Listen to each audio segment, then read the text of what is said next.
who has a big fight coming up himself. Howard, before we go to the little bit that we had on Julian Jackson, tell me about your big fight against Edwin Rosario. Well, I'm very excited about it, and I'd like to thank Don King for giving me the opportunity to fight here in Puerto Rico. And it's going to be an exciting fight. I come here to win, and there's no more I can really say about it. All right. Howard Davis is very a matter of fact, but you'll have the opportunity to see him in the ring. But, of course, the big one, the 12-round Continental of the Americas Super Welterweight Championship, is going to be a big one. Julian Jackson is making his way into the ring, and we talked to Julian Jackson concerning the kind of the way his career is going. And I think you'll find Julian is just a really outstanding individual, and I think you'll have the opportunity to meet him right now. And let's go to Julian Jackson. Well, my career is going pretty good, you know, so far. I'm more a puncher, boxer, you know. I have a lot of power in both hands. I move, I box, you know. I believe I have the ability to do anything in the ring, you know. I could box, I could move, I could punch, I could slug, I could brawl. And I'm ready for anyone in my division. You have the great height. You're 5'11", 5'11 and a half. A lot of height for your division. Do you find this to be a great help to you in the ring? Well, yes, you know, most of my opponents, they're not too tall, you know, they're about 5'8", and I have a couple, you know, reach advantage over them, and it gives me an edge, you know, in that division, in that, you know, height division, and, you know, it works for me, and, you know, I have a good job, and, you know, I take them early and set them up with my jab, and it works a lot for me with my height. Now, you're going 12 rounds for a championship tonight. In this fight, we'll say if it went the distance of 12 rounds, that would be something you haven't done ever. You've gone 6 a couple of times. You've gone 5 a couple of times.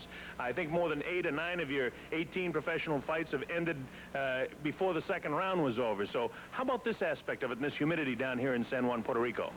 Well, training in the Virgin Islands, the humidity in Virgin Islands is about the same as in Puerto Rico, and I get myself ready to go 12 rounds before I even, you know, leave the gym. So I do a lot of road work, and I do about 10 rounds of boxing in the gym, and my energy is strong in the 10 rounds, so I know I could go 12 rounds. It won't be no problem, and I'm just ready. You know, I could even go 15 rounds, you know. It's no problem to me. You know, wherever he goes, I'm ready to go. When you talk about your opponent, Ron Warrior, a guy that you don't know too much about, but yet I understand you're sparring with a fellow that has been in the ring with him. Yeah, I'm sparring with a guy by the name of John Moore. He fought Ron Warrior twice, you know, and he gives me a little tip on how he boxes, you know, shows me a little stuff, you know, and tells me, like, you know, the way he moves and stuff like that. And I think this is a you know, edge for me, and I'm going to use this with the best of my ability and try and come out victorious in this fight. And here's the man in question being led into the ring by his handlers, Russell Landau, Dustin Villet, bringing in Julian Jackson from St. Thomas in the Virgin Islands. Russell Landau and Carl King are the co-managers of this very fine, undefeated young fighter, Julian Jackson. You've had the opportunity to see him fight on the Don King Sports and Entertainment Network before, and he's a great one. He's a terrific fighter. You saw him last month in a big knockout win over J.J. Cottrell, coming to you from Las Vegas last month. It was a big one. Both fighters are in the ring right now, and we're all set to go to our ring announcer for the announcement of our national anthem. Rosario will be fighting Howard Davis on Saturday here in San Juan.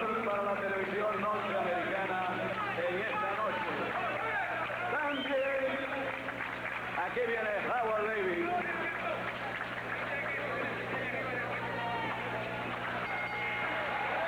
Howard Davis, la próxima cartelera de Don King, aquí el sábado. Howard Davis será el contendiente para Edwin El Chapo Rosario. Señoras y señores, Don King.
y señores, de Saint Thomas, Islas Vírgenes, al invicto Julian Jackson.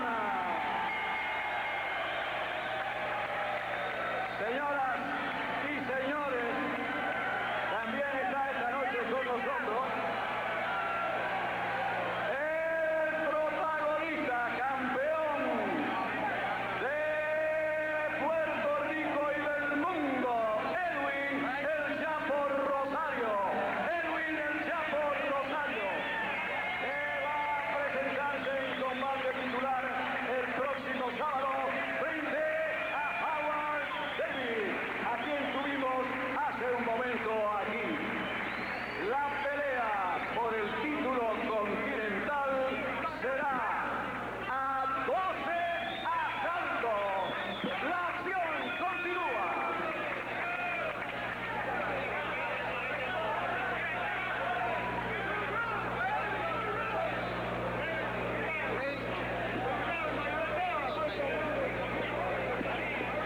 So we're set to go as the referee, Ismael Quinones Falou, calls the principals into the center of the ring. This again is for the Continental America's Super Welterweight Championship. It's 12 rounds. Let me tell you a little bit about it.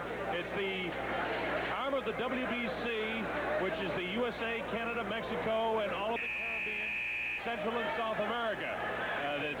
In other words, the champion nearly half the world. You must have 10 fights to be ranked here, and if you become champion, you automatically are ranked in the world rankings. You saw the tail of the tape. And there's a big difference here in height for Julian Jackson, 3 to 3.5 inches taller. Ron Warrior's a couple pounds heavier. Julian Jackson's 3 years younger, and he has 1.5 inches in reach, which is the big difference here. Julian Jackson in the red trunks, Ron Warrior in the blue trunks.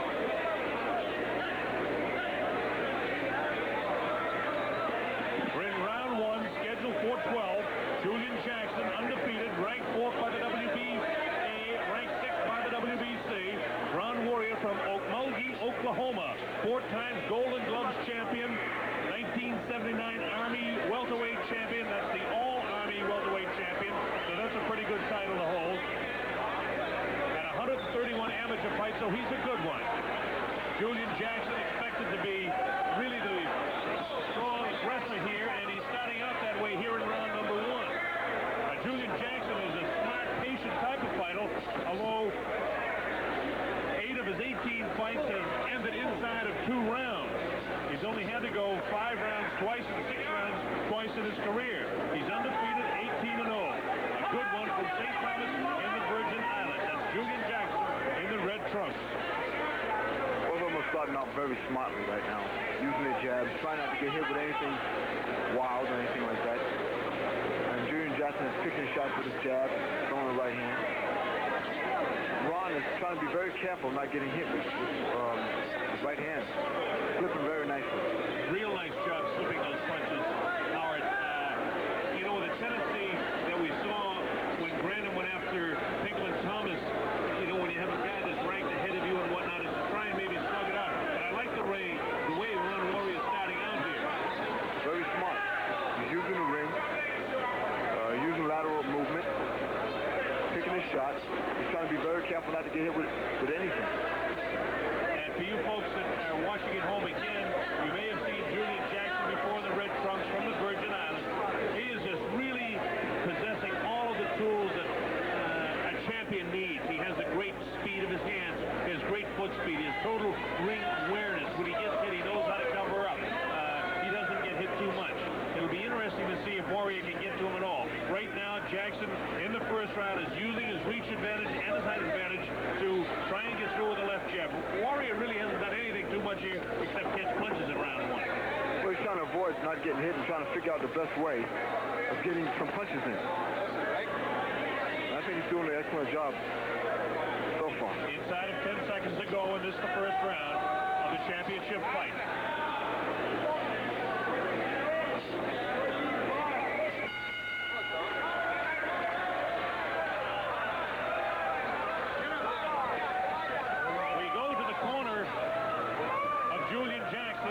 Present working on him.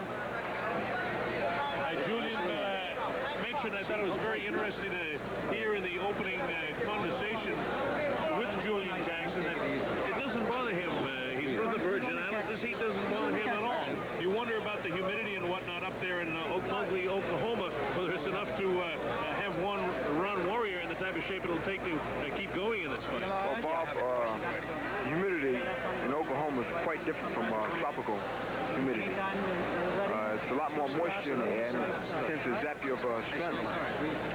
So then what you're saying then, in spite of the fact that Julian Jackson does have the advantage because he's used to training in this real deep humidity.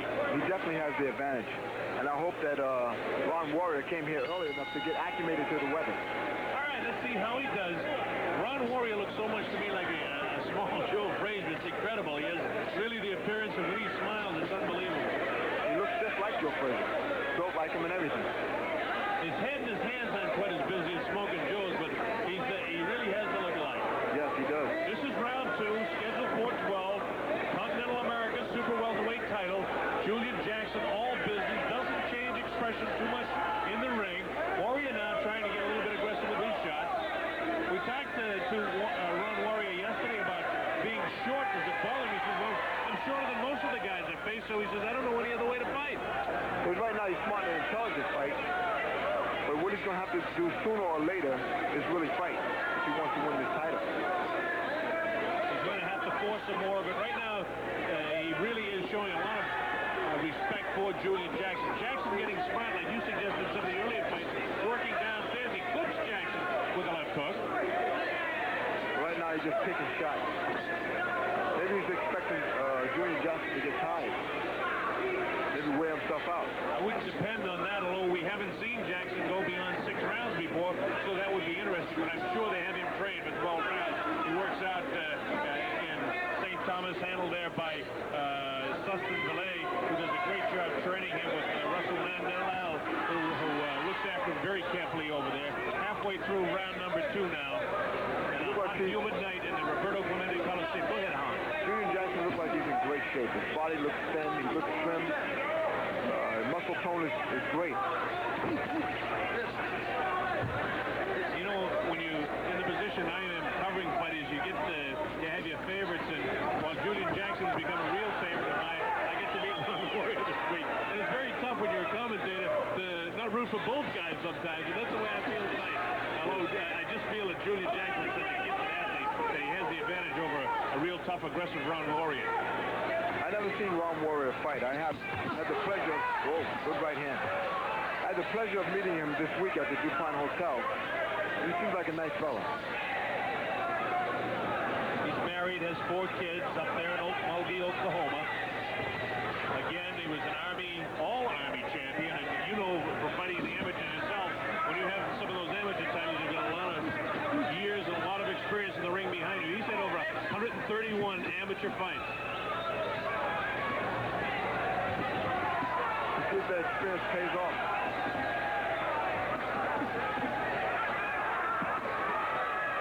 Good body shot. Inside of 10 seconds to go in round number 2.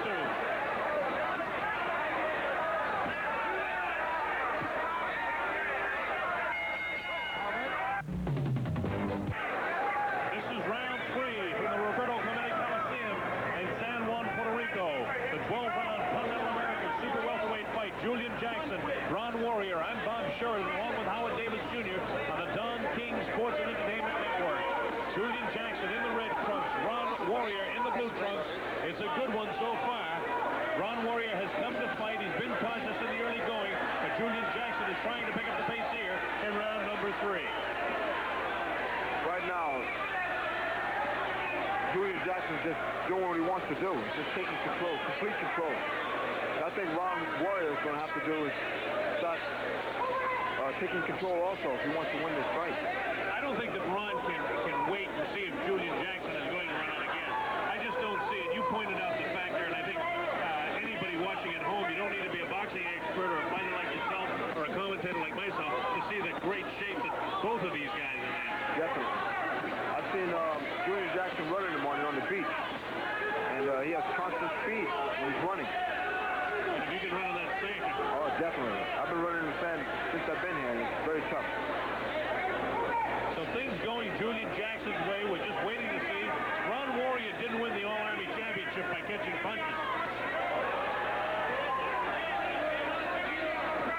just pot-shotting Ron Warrior. You think he's just showing too much respect to midway point here in round 3? I think he is. I think, Bob, you got a point there. He is showing too much respect. When you give a fighter too much respect, he tends to take advantage of it. It just appears that Julian Jackson is so much stronger than Ron Warrior. Just determination. Very determined.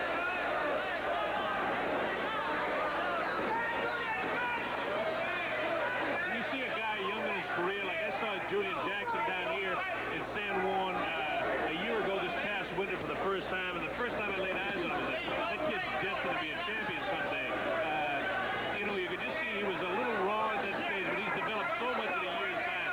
Carl King is doing an excellent job along with Russell Landau, handling him and picking fighters for him to fight to develop his career. He's doing a great job. If Ron Warrior better answer some punches here, or the referee can step in.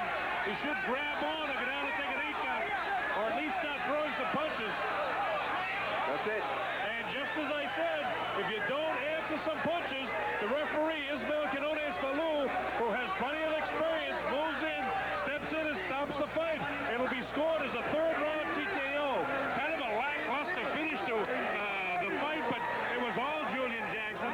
Ron Warrior, just in the middle of our conversation, talking about he better start throwing some punches. The referee obviously was thinking the same thing as we were, Howard. Yeah, well, you know, he didn't throw anything back. He gave him too much respect. He gave Julian Jackson too much respect, and Julian Jackson took advantage of it. All right, here's the flurry that ends the fight. There's 1, 2 unanswered punches. There's 3, 4, and 5. Still Ron Warrior hasn't thrown anything. 6, 7, 8 unanswered punches. The same thing happened. Maybe Ron Warrior could have continued to go. There's no question in my mind he could continue to go. But if a guy is not fighting back, the referee does it. It happened when Michael Dokes won his championship. It was unfortunate in that case, but you can say it came with 20 seconds remaining in the 3rd round. A big win again for Julian Jackson. A lot of fans here from the Virgin Islands thrilled to see Julian do so well, and he just, as you pointed out, Howard, just took total control from the opening bell and won the fight. A real good one, Julian Jackson. Definitely. I think when you're in a situation like that, as Ron Warrior was, I think you should either punch back or hold. We'll go up to the ring announcer for the official decision. Los 2 minutos 35 segundos del tercer asalto, Julian Jackson.